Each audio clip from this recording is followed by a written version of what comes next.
بسم اللہ الرحمن الرحیم۔ محترم ناظرین، السلام علیکم۔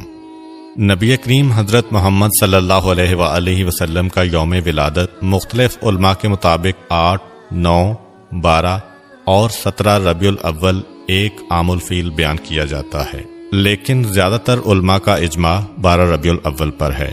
عیسوی سال کے مطابق یہ تاریخ 20 یا 22 اپریل 571 عیسوی بنتی ہے، جس وقت حضور اکرم صلی اللہ علیہ وآلہ وسلم اس دنیا میں تشریف لائے۔ اس وقت قمری مہینے یعنی محرم، صفر، ربیع الاول وغیرہ تو تھے، لیکن سالوں کی اسلامی تقویم کا نظام نہیں تھا۔ چونکہ اسلامی تقویم کا نظام نہیں تھا، لہٰذا کسی بھی بچے کی پیدائش کو بیان کرنے کے لیے کہا جاتا کہ فلاں واقعہ کے اتنے عرصہ بعد فلاں بچہ پیدا ہوا۔ عام الفیل کا مطلب ہے ہاتھیوں والا سال۔ یہ وہ سال ہے جب یمن کے بادشاہ ابرہا نے ہاتھیوں کے لشکر کے ساتھ خانہ کعبہ پر حملہ کیا اور اللہ تعالیٰ کے بھیجے ہوئے ابابیلوں کے لشکر کے ہاتھوں ابرہا اور اس کے لشکر کی تباہی و بربادی ہوئی۔ علماء کے مطابق اس واقعہ کے 45 دن بعد حضور اکرم صلی اللہ علیہ وآلہ وسلم کی ولادت ہوئی۔ یہاں پر آپ کو یہ بات بھی بتاتا چلوں کہ ہجری سال کا آغاز کس طرح ہوا تھا۔ حضرت عمر فاروق رضی اللہ عنہ کے دور حکومت میں ان کی دعوت پر تمام صحابہ اکرام 30 جمادی الثانی 17 ہجری بروز جمعرات مسجد نبوی میں جمع ہوئے۔ آپ نے اسلامی تاریخ و سن کی اہمیت پر ایک عظیم خطبہ دیا۔ اس وقت دنیا میں 4 طرح کی تاریخیں مشہور و معروف تھیں۔ قمری تاریخ یعنی چاند کے حساب سے تاریخ دیکھنا، عیسوی تاریخ جس کو انگریزی تاریخ بھی کہا جاتا ہے، تاریخ عبرانی جو کہ یہودیوں کی تاریخ ہے، اور تاریخ جولیانی۔ حضرت عمر نے فرمایا کہ اسلامی سال چاند کے حساب سے ہونا چاہیے۔ اب یہ بتائیے کہ اسلامی تاریخ کی ابتدا کہاں سے ہونی چاہیے؟ بعض حضرات صحابہ رضی اللہ عنہم نے فرمایا حضور اکرم صلی اللہ علیہ وآلہ وسلم کی ولادت باسعادت سے شروع ہونی چاہیے۔ حضرت عمر نے فرمایا اس طریقہ میں عیسائیوں کے ساتھ مشابہت بنتی ہے، کیونکہ ان کے سال کی ابتدا حضرت عیسیٰ مسیح علیہ السلام کی پیدائش سے شروع ہوتی ہے۔ بعض صحابہ نے فرمایا کہ جب آپ صلی اللہ علیہ وآلہ وسلم کو نبوت ملی، اس دن سے تاریخ اسلام کی ابتدا ہونی چاہیے۔ آپ نے فرمایا کہ نبوت کا ابتدائی زمانہ اسلام و مسلمانوں پر ظلم و ناانصافی کا زمانہ تھا۔ بعض صحابہ نے فرمایا کہ آپ صلی اللہ علیہ وآلہ وسلم کی وفات سے ابتدا ہونی چاہیے۔ حضرت عمر نے اس رائے کو بھی رد فرما دیا اور فرمایا کہ آپ صلی اللہ علیہ وآلہ وسلم کی وفات امت مسلمہ کے لیے حادثہ کبریٰ اور نقصان عظیم تھا، اس سے تاریخ اسلامی کی ابتدا مناسب نہیں۔ پھر حضرت عمر فاروق نے خود فرمایا کہ تاریخ اسلامی کی ابتدا ہجرت سے شروع ہونی چاہیے، اس لیے کہ ہجرت ہی سے حق و باطل کے درمیان فرق و امتیاز قائم ہوا اور ہجرت ہی سے اسلام کو فتوحات ملیں۔ اب پھر سوال پیدا ہوا کہ اسلامی تاریخ کی ابتدا کس مہینے سے ہو؟ بعض نے کہا کہ رمضان سے اسلامی سال شروع ہونا چاہیے۔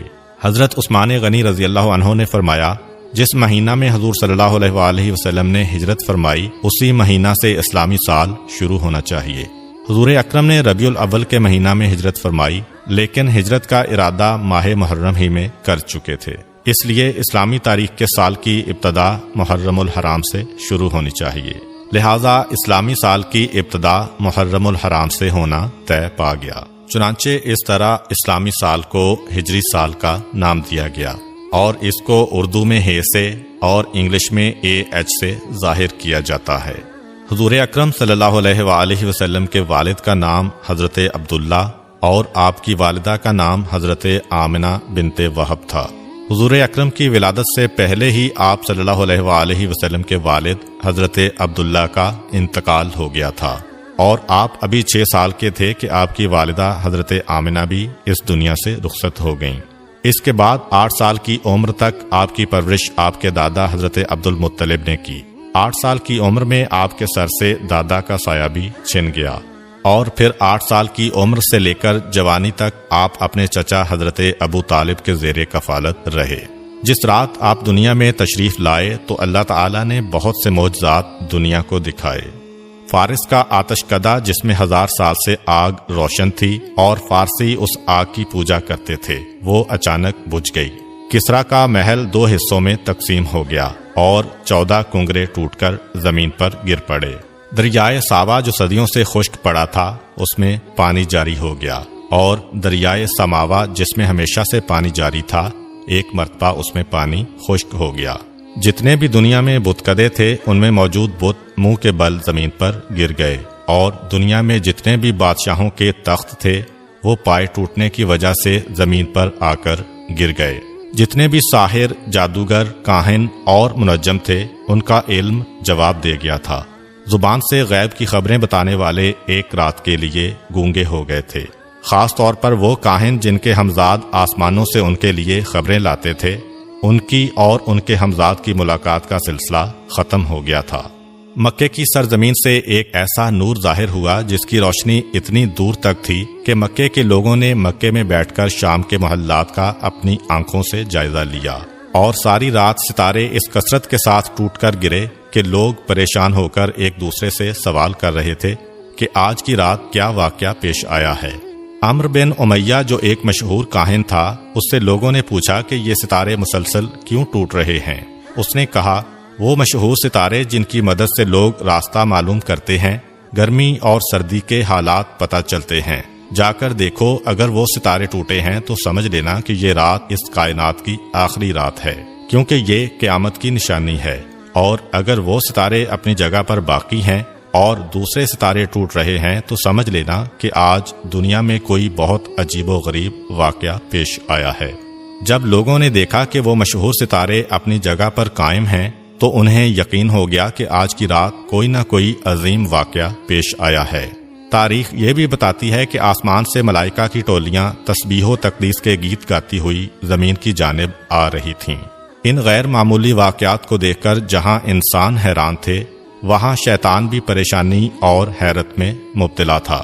اس نے اپنے چیلوں کو جمع کیا اور ان سے کہا کہ پتہ کرو ماجرا کیا ہے۔ شیطان کے چیلوں نے ساری دنیا گھومی اور صبح کے وقت ناکام واپس لوٹے، اور شیطان کو بتایا کہ انہیں کچھ پتہ نہیں چل سکا۔ اس کے بعد شیطان نے خود نکلنے کا فیصلہ کیا اور سوچا کہ آسمان پر جا کر دیکھتا ہوں کہ فرشتوں میں کیا بات چل رہی ہے۔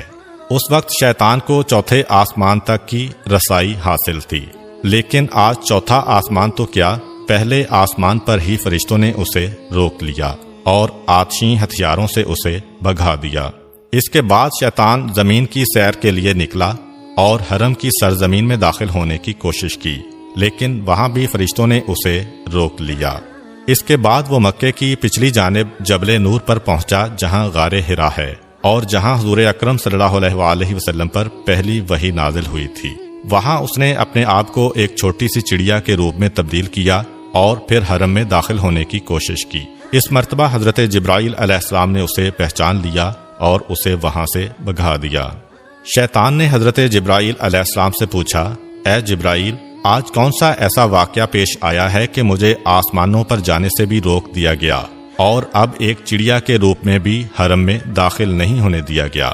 حضرت جبرائیل علیہ السلام نے فرمایا کہ آج انتہائی مقدس رات ہے، آج سرکار انبیاء حضرت محمد صلی اللہ علیہ وآلہ وسلم کی ولادت کی رات ہے، ان کی ولادت ہونے والی ہے، اس لیے تجھے اس مقام پر داخلے سے روک دیا گیا ہے۔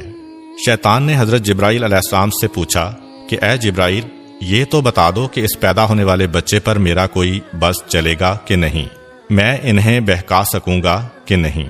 حضرت جبرائیل علیہ السلام نے کہا کہ اس نور پر تمہارا کوئی بس نہیں چلے گا۔ پھر شیطان نے پوچھا کہ اے جبرائیل، کیا ان کا کلمہ پڑھنے والے میرے بہکاوے میں آ جائیں گے کہ نہیں؟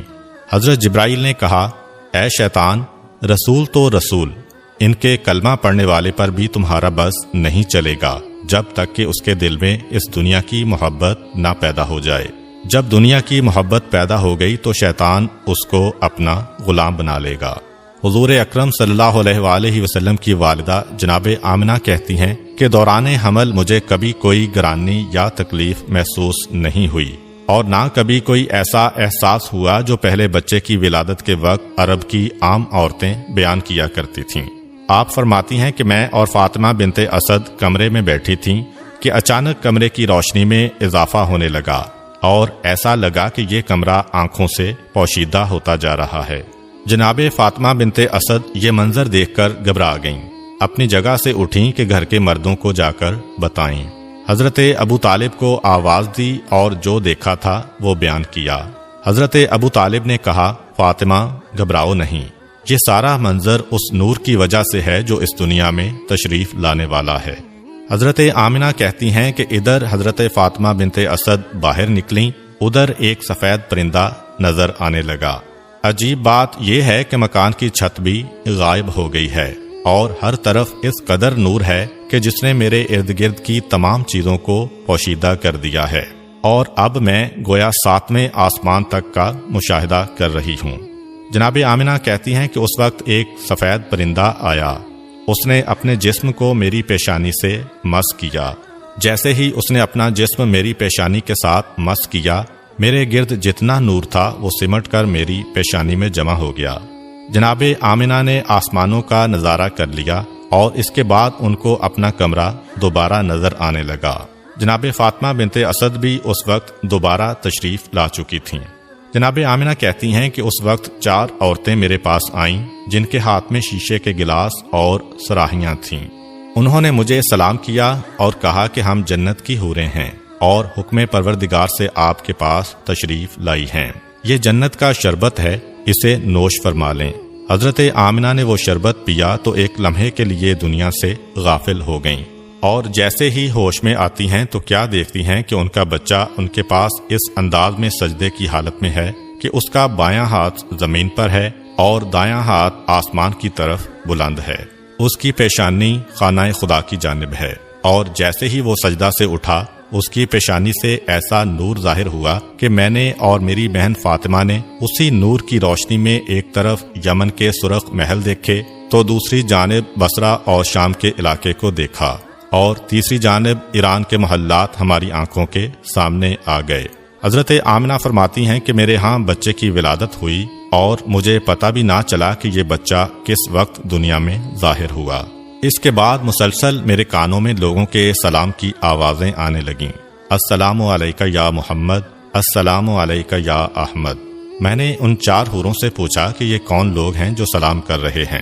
انہوں نے کہا کہ یہ فرشتوں کی ٹولیاں ہیں جو سلام کرنے آ رہی ہیں۔ اس کے بعد ان 4 حوروں نے کہا کہ ہم اس امانت کو جبرائیل و میکائیل علیہم السلام کے سپرد کر کے واپس جا رہی ہیں۔ ان 4 حوروں میں سے ایک نے بچے کو اپنے ہاتھوں پر لیا اور پھر آنے والے ایک نوجوان کی گود میں ڈال دیا۔ مجھے بتایا گیا کہ یہ حضرت جبرائیل علیہ السلام ہیں، ان کے ساتھ حضرت میکائیل علیہ السلام ہیں، اور دونوں کے ہاتھ میں جنت کے پانی سے بھرے ہوئے لوٹے تھے۔ انہوں نے اس پانی کو بچے کے اوپر ڈالنا شروع کیا اور فرمایا، اے آمنہ، اس بچے کو اس پانی کی ضرورت نہیں ہے کیونکہ یہ پاک و پاکیزہ ہے، اسے غسل کرنے کی ضرورت نہیں ہے، مگر ہم نور و صفا میں زیادتی کے لیے اس پانی سے غسل دے رہے ہیں۔ جناب آمنہ کہتی ہیں کہ میں نے دیکھا کہ بچہ ختنہ شدہ ہے، ناف کٹی ہوئی ہے اور پاک و پاکیزہ ہے۔ حضرت جبرائیل و میکائیل علیہم السلام ابھی نہلا کے فارغ ہوئے تھے، اچانک آسمان سے ایک سفید رنگ کا بادل نمودار ہوا اور اس نے اس بچے کو چھپا لیا۔ اس کے بعد میرے کان میں کسی نے کہا کہ اسے لے جاؤ اور دنیا کے پہاڑ اور جنگل دکھاؤ، اور ہر ایک سے کہو کہ یہ تمہارا آقا اور سردار ہے، تمہیں اس کی اطاعت کرنا ہے۔ ایک لمحے بعد وہ بادل جس نے بچے کو پوشیدہ کیا ہوا تھا ہٹا اور بچہ سبز رنگ کے ایک گہوارے میں لیٹا ہوا نظر آیا۔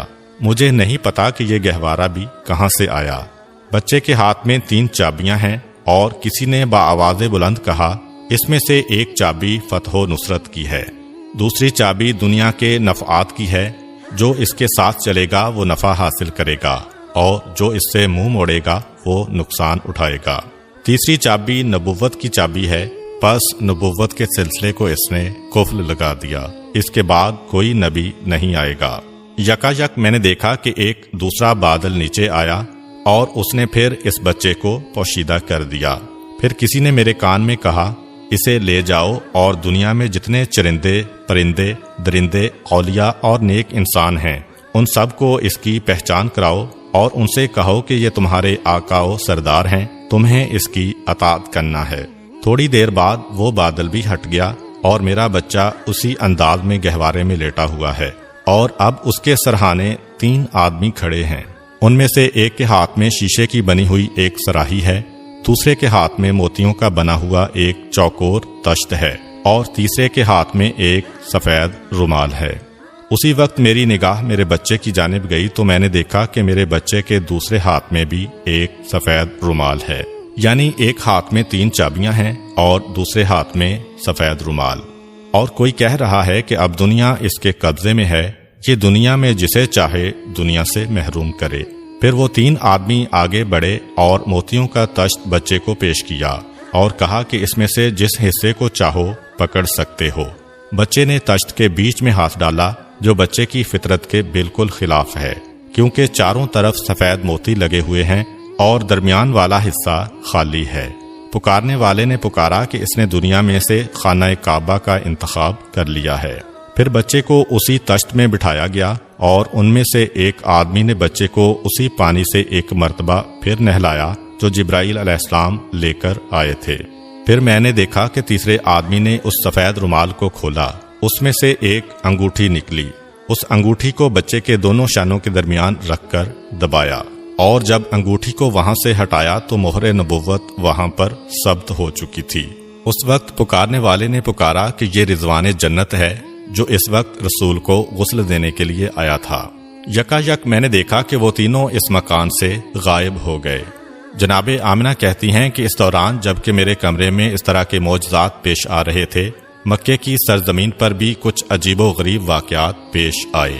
صبح کا وقت ہے، مکے کے کافر اپنے گھروں میں آرام کر رہے ہیں اور حکم پروردگار سے جنت سے اس دنیا کے لیے 4 جھنڈے بھیجے گئے۔ پہلا جھنڈا کوہ کاف پہ لگایا گیا، دوسرا جھنڈا کوہ ابو قبیس پر لگایا گیا، تیسرا جھنڈا خانہ کعبہ کی چھت پر لگایا گیا اور چوتھا جھنڈا بیت المقدس پر لگایا گیا۔ جبرائیل علیہ السلام اس وقت جنت سے ایک قندیل، ایک شمعدان اور ایک جھالر لے کر آئے اور اسے کعبے کے دروازے پر لٹکا دیا گیا، اور پروردگار کی جانب سے جنت سے یاقوت سرخ کا بنا ہوا ایک خیمہ حضرت عبد المطلب کی خدمت میں بھجوایا گیا۔ یعنی آج کی رات مکے کی سجاوٹ ہو رہی ہے، مکے کو سجایا جا رہا ہے۔ صبح کے وقت مکے والے اٹھتے ہیں اور حیران ہو جاتے ہیں کہ رات کے وقت ہم نے آسمان پر عجیب و غریب واقعات کا مشاہدہ کیا تھا، مگر اب تو ہمارے ہی شہر میں یہ قندیل کہاں سے آئی؟ کعبے کے دروازے پر لٹکنے والا اتنا خوبصورت جالر کہاں سے آیا؟ یہ خوبصورت جھنڈے کون لگا گیا؟ اور جب حضرت عبد المطلب کے گھر کے صحن میں یاقوت سرخ کا خیمہ دیکھا تو اکثر سرداران مکہ کے دل میں حسد کی آگ بھڑک اٹھی کہ جو چیز ہے وہ عبد المطلب کو ہی مل رہی ہے، جو نعمت بھی ہے انہی کو مل رہی ہے، تو وہ دشمنی کا سلسلہ جو چاہے زمزم کھودتے وقت شروع ہوا تھا وہ مزید بڑھ گیا۔ غرض یہ کہ جب رات ختم ہوئی اور رسول خدا کی ولادت ہو چکی تھی، سارا مکہ جگمگا رہا تھا، اور حضرت عبد المطلب اپنے مکان میں یہ انتظار کر رہے ہیں کہ میری بہو آمنہ کی طرف سے مجھے کیا پیغام ملتا ہے۔ دوسری طرف سارا مکہ کعبے کے باہر جمع ہے۔ ایک یہودی عالم خانہ خدا کے باہر بے چینی اور بے قراری کے عالم میں ٹہل رہا ہے اور ایک ایک سے سوال کر رہا ہے کہ کیا کل تمہارے ہاں تو کسی بچے کی ولادت نہیں ہوئی؟ سب لوگ اسے پاگل سمجھ رہے ہیں کہ اس سوال کا مقصد کیا ہے۔ اس نے کہا کہ میرا علم گواہی دے رہا ہے کہ کل مکہ میں کوئی بچہ پیدا ہوا ہے، تو پس بنی اسرائیل سے پیغمبری ختم ہو گئی ہے۔